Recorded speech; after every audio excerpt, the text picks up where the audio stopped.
Hi friends, welcome to Don't Miss English Classes since 1997 by Sara Mahinder MCOM MBA. ఎక్కడికి వెళ్ళినా కూడా first start చేయడం అనేది టెన్సెస్తో ఉంటుందండి. As you know, present tense అంటే ప్రస్తుతం, పాస్ట్ టెన్స్ గతం, ఫ్యూచర్ టెన్స్ అంటే భవిష్యత్తులో జరగబోయేదండి అని మొదలు పెడతారు. దాని కింద నెక్స్ట్ ఏముంటుంది? Verb forms. అందులో మళ్ళీ ఈ పైన ఉపయోగించబడినటువంటి వర్డే ప్రజెంట్, ఇక్కడ ప్రజెంట్, ఈ ప్రజెంట్ టెన్స్ అంటున్నాడు, ఇక్కడ ప్రజెంట్ ఫామ్ అంటున్నాడు. అట్లాగే పాస్ట్ టెన్స్ అంటున్నాడు, పాస్ట్ ఫామ్ అంటున్నాడు, పాస్ట్ పార్టిసిపల్ అంటున్నాడు. సో ఇవి గుర్తుపెట్టుకోవడంలో లెర్నర్స్కి చాలా కన్ఫ్యూజన్ ఉంటుంది. కాబట్టి నేనేం చెప్తానంటే, please don't follow, strike it off, నిర్దాక్షిణ్యంగా. మరి ఎలా? Instead of present tense we give one simple number 11. Based on that you can create n number of sentences, more than 100, 200, 300, like that. If you get confidence ఎలా వస్తుంది? Practice includes written, spoken and mirror practice. అయితే చాలామంది ఈ మధ్యకాలంలో ఒక కొత్త దుకాణం మొదలుపెట్టారు. ఏమంటే పేపర్లెస్ ఇంగ్లీష్ అంటున్నారు. అది ఎలా పాసిబుల్ అవుతుందండి? జనరల్గా మీరు ఆలోచించండి. సపోజ్ సముద్రము లేదా చూడడం అనే 2 వర్డ్స్ ఉన్నాయి.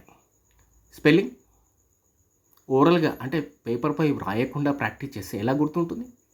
సన్ కుమారుడు, సన్ సూర్యుడు, స్పెల్లింగ్లో డిఫరెన్స్ ఎలా తెలుస్తుంది? సో అది కొంచెం బోగస్ నా దృష్టిలో. మరి వాళ్ళు ఎలా ప్రాక్టీస్ చేస్తారనేది మాత్రం పూర్తిగా తెలీదు. అంటే జస్ట్ మిస్టేక్స్ అయినా పర్లేదు, ప్రొసీడ్, నేర్చుకోవాలి అనుకుంటే ఆ మెథడ్ మంచిది అయి ఉండొచ్చు. బట్ నేను ఈక్వల్ ఇంపార్టెన్స్ ఇస్తాను. రిటర్న్ ఉండాలి, స్పోకెన్ ఉండాలి, మిర్రర్ ప్రాక్టీస్ ఉండాలి, day to day paper reading ఉండాలి. Definitely so much of confidence you will get. Instead of past tense we give number 1 2, present tense 1 past tense 2 future tense 3 like this. చాలా ఈజీగా ఉంటుంది, గమ్మత్తుగా ఉంటుంది. ఇదేం practice అనిపిస్తుంది. But I assure డెఫినెట్గా lot of change, lot of confidence you will get. అట్లాగే మరి ఈ యొక్క వర్బ్ ఫామ్స్ ఎలా గుర్తుపెట్టుకోవాలి సార్ అంటే, ప్రజెంట్ ఫామ్ బదులు మీరు V1 అని పెట్టుకోవాలి. Past form simple V2, past participle 3. What about V1 plus ING? Simply you say V4.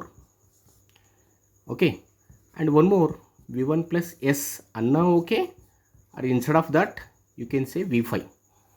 But ఇది మాత్రం కంపల్సరీ. ఇది either of these, anyone you can choose. This is the method.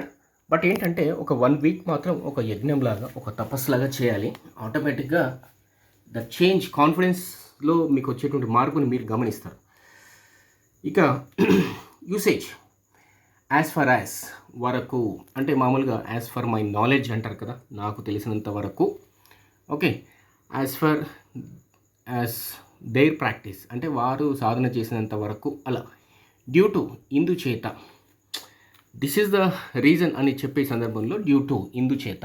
Next despite ఉన్నప్పటికీ, except తప్ప. Okay, except one student, all the students have completed the homework. EXCEPT. ఇంకోటి accept తెలుసు కదా, అంగీకారం, ACCEPT. However అయితే, ఇన్ కేస్ ఒకవేళ, in fact నిజానికి, అంటే ట్రూగా చెప్పాలి అంటే ఆ కంటెక్స్ట్ అనమాట. ఈవెన్ సో, అయినా కానీ, ఇదంతా జరిగినా కానీ. నెక్స్ట్ ఫైనల్లీ చివరికి వచ్చేసరికి ఫలానా పార్టీ గెలిచింది అంటారు కదా. ఇండీడ్ నిజానికి. కంపారిజన్ అంటే ఇది ఒక బ్యాడ్ క్యారెక్టరిస్టిక్ అండి. మనలో చాలామందిలో ఈ యొక్క ఫీచర్ అనేది ఉంటుంది. ఒకనొక పెద్ద ఆవిడ్ని ఒక విలేకరి పరామర్శిస్తున్నాడు. ఏమండి, మీ ఇంట్లో దొంగలు పడ్డారంట కదా, మీకు చాలా కష్టం కలిగినందుకు సానుభూతి వ్యక్తం చేస్తున్నారు, ఎలా జరిగిందండి, ఎంత నష్టం జరిగింది అని అడుగుతూ ఉంటే, ఆవిడ, మీకు తెలుసా, మా పక్కవారింట్లో కూడా దొంగలు పడ్డారు, వాళ్ళ ఇంట్లో చాలా సామాన్లు పోయినాయి, ఖరీదైన వస్తువులు పోయినాయి, అట్లాగే మా డబ్బు ఏం పోలేదండి, మా కొన్ని వస్తువులు పోయాక వాళ్ళ డబ్బు పోయింది, ప్లస్ వాళ్ళు బీరువా కీస్ ఇవ్వకుంటే వాళ్ళని పట్టుకొని కొట్టారు కూడా. వాళ్ళు దెబ్బలు కూడా తిన్నారు. వాళ్ళ క్యాష్ పోయింది, వాళ్ళ గోల్డ్ పోయింది, చాలా పోయింది వాళ్ళది. ఇలా తన స్టోరీ చెప్తా ఉందనమాట. అంటే తమకు జరిగిన నష్టం కంటే కూడా సాటి వాళ్లకు ఎక్కువ నష్టం జరిగింది, ఎక్కువ వాళ్ళు సఫర్ అయ్యారు అనేటువంటి ఆనందం ఈ యొక్క కంపారిజన్లో పొందడం అనేటువంటి జబ్బు ఉంటుందండి. But it is wrong. అంటే మచ్చుకి ఒక ఎగ్జాంపుల్ చెప్పాను. ప్రతిదానికి ఒక కేస్ స్టడీ, ఒక స్టోరీ, ఒక బ్యాక్గ్రౌండ్ ఇంట్రెస్టింగ్ ఇన్సిడెంట్ మిక్సప్ చేస్తూ చెప్పడం నా హాబీ అనమాట, నా వే ఆఫ్ టీచింగ్. బట్ నన్ను నమ్మి ఒక 1 వీక్ కనుక టైం కేటాయించగలిగితే అద్భుతమైనటువంటి చేంజ్, కాన్ఫిడెన్స్ నేను ఇస్తాను అని ఘంటాబద్ధంగా చెప్పగలను. బట్ ద థింగ్ ఈజ్ రెగ్యులర్గా ప్రాక్టీస్ చేయాలి. అంటే అందులో మీరు పెద్దగా బరువులు మోసేది, లేదా వాకింగ్ చేయమని, లేదా ఇతరత్ర ఈ కష్టసాధ్యమైనటువంటి వర్క్స్ అనేది ఇవ్వడం అనేది జరగదు.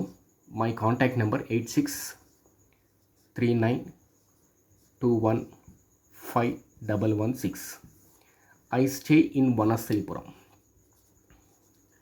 మీకు డైరెక్ట్గా క్లాస్కి అటెండ్ చేయడం సాధ్యం కాదు అంటే no need to come every day, weekly 2 classes. But next క్లాస్కి రావడం కంటే ముందు ఆ ప్రీవియస్ క్లాస్ యొక్క వర్క్ కంప్లీట్గా ఫినిష్ చేసుకొని వస్తే చాలా థ్రిల్లింగ్గా, టేస్టీగా అనిపిస్తుంది నెక్స్ట్ క్లాస్. కష్టం అండి, నేను కూకట్పల్లిలో ఉంటాను, లేదా నేను వేరే డిస్ట్రిక్ట్లో ఉంటాను, రాలేను అంటే you can follow online classes also. But మ్యూచువల్గా మీకు నాకు సూటబుల్ అయ్యేటువంటి టైం సెట్ చేసుకొని వీక్లీ 2 క్లాసెస్ 3 క్లాసెస్ మనము ప్లాన్ చేసుకోవచ్చు.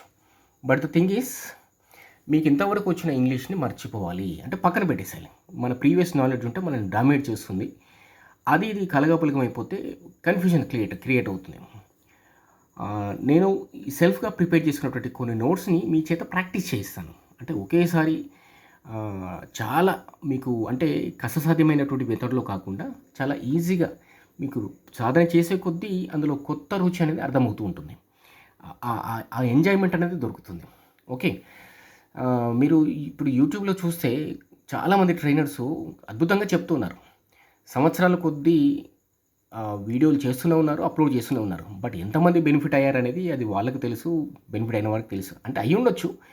బట్ ఏంటంటే అంతగా అంటే ఏమంటారు, రోడ్డు కొట్టుడు రొటీన్ మెథడ్, తాతల కాలం నాటి మన పెద్దలు చేసినటువంటి ఓల్డ్ మెథడ్లో కాకుండా కొంచెం లేటెస్ట్గా ఈ జనరేషన్కి నచ్చేటువంటి ఎగ్జాంపుల్స్ మెన్షన్ చేస్తూ, కేస్ స్టడీస్ లాంటివి వాళ్ళతో ప్రాక్టీస్ చేయిస్తూ, స్టోరీ టెల్లింగ్, గ్రూప్ డిస్కషన్ లాగా చాలా మెథడ్స్ ఉంటాయి అడ్వాన్స్లో. ఇంకా మనము వాటిని ముందుకు తీసుకెళ్తూ ఉంటే ఇంట్రెస్టింగ్గా పార్టిసిపేట్ చేసే వాళ్ళు ఎక్కువ అయ్యే కొద్దీ దాని రిజల్ట్ అనేది నెక్స్ట్ లెవెల్లో ఉంటుంది. Just have faith in me. My name is Mahender. I stay in Vanasthalipuram. ఓపికగా విన్నందుకు ధన్యవాదాలు. Thank you. See you again. Bye friends.